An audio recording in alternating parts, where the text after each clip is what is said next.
Wyoming is unique as compared to other states in the United States in that Wyoming, because of our mineral-based economy, is able to fund 100% of the cost of public schools in the state of Wyoming.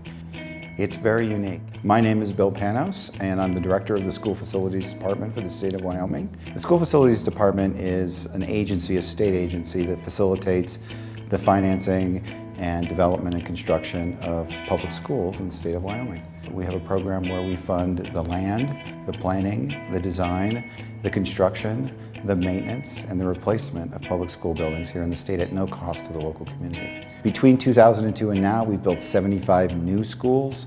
We have we've spent since 2002 about $3.5 billion on this program. Per capita, we're the state with the highest expenditure on public schools in the United States.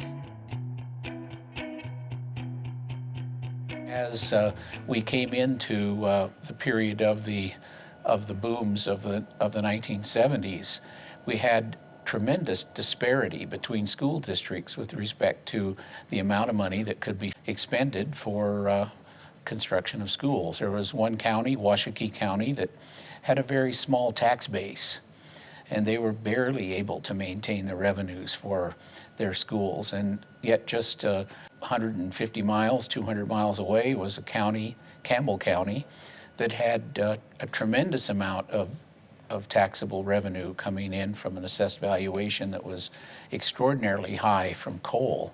The disparities reached a point where the question was raised before the Wyoming Supreme Court as to what really constitutes uniform education. There were a series of court decisions that more or less established the principle that there had to be some sort of equal basket of education goods provided to each student in Wyoming, regardless of where that individual was. The school facilities approach was the one that was taken, and it was mainly based on that very clause in the original Wyoming Constitution that's still with us about the opportunity for a uniform system of education within the state of Wyoming. SFD staff, they're an amazing group of people. It's not a large staff. We can run a program this large with about 15 people throughout the state of Wyoming, and they're well versed in the state of Wyoming. They come from the architectural community and the construction community and the engineering community, but they also come from Wyoming, and they're very, very knowledgeable about the differences in the communities and the differences in the school district around the state. So they use this knowledge to work hand in hand with the school districts and identifying what's needed. What's needed in terms of that new school or a repair of a particular school, and in what order should that be done. In the state of Wyoming, we have a very strong emphasis on local control.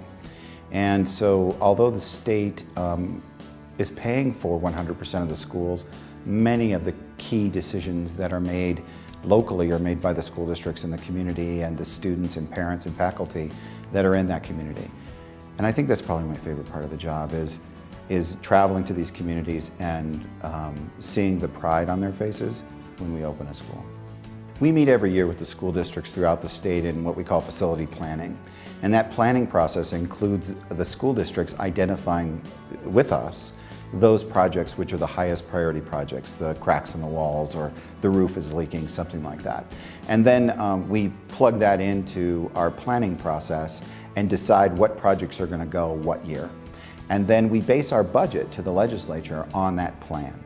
And we're getting to a point now where some of the things that had been problematic about the schools, disrepair, overcrowding, are now starting to be remedied, fixed. And we're getting to a point now where we're getting caught up.